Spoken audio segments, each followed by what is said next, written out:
ചെല്ലാനും phishing ഹാർബറാണ് ദൃശ്യങ്ങൾ കാണുന്നത്. ഇവിടെ ഇന്ന് വീഡിയോ എടുക്കുവാൻ വേണ്ടി വന്നതല്ല. ചെല്ലാനും മാളികപ്പറമ്പിൽ വരേണ്ടത് ആവശ്യമുണ്ടായിരുന്നു. തിരിച്ച് വീട്ടിലേക്ക് പോകുന്ന വഴി തോന്നിയതാണ് ഫിഷിംഗ് ഹാർബറിൽ കയറിയിട്ട് പോകാമെന്ന്.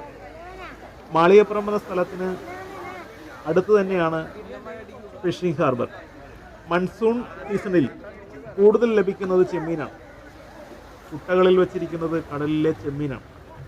ശരാശരി 35,000 ടൺ ചെമ്മീനാണ് കേരളത്തിൽ കടലിൽ നിന്ന് പിടിക്കുന്നത്. പറയാൻ മറന്നു, ഇവിടെ വരുന്നവർ 10 രൂപയുടെ എൻട്രി പാസ് എടുക്കണം.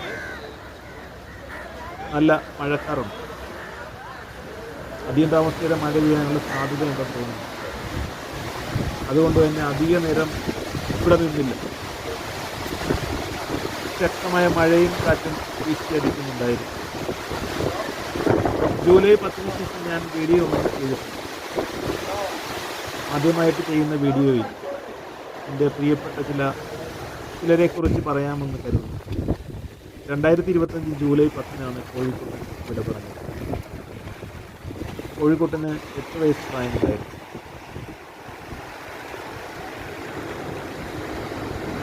ഇന്ന് രാവിലെ ജൂലൈ 25, 2025 പത്തമ്മയും വിട പറഞ്ഞു. 7 വയസ്സ് പ്രായമുണ്ടായിരുന്നു. ജൂൺ 27 പോർച്ചുഗൽ കൃഷിയും വിട പറഞ്ഞു. ഓമന മൃഗങ്ങളായ ഇവരുടെ ചിത്രങ്ങളും സ്മരണകളും ഇടപെടും. വിശദമായ വീഡിയോ പിന്നീട് ചെയ്യാമെന്ന് വിചാരിക്കും.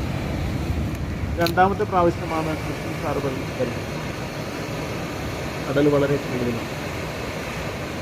ചെല്ലാനം ഫിഷിംഗ് ഹാർബർ മുതൽ കുട്ടൻതോട് വരെ ടെട്രാപോഡ് കടൽ ചുറ്റിയുണ്ട്.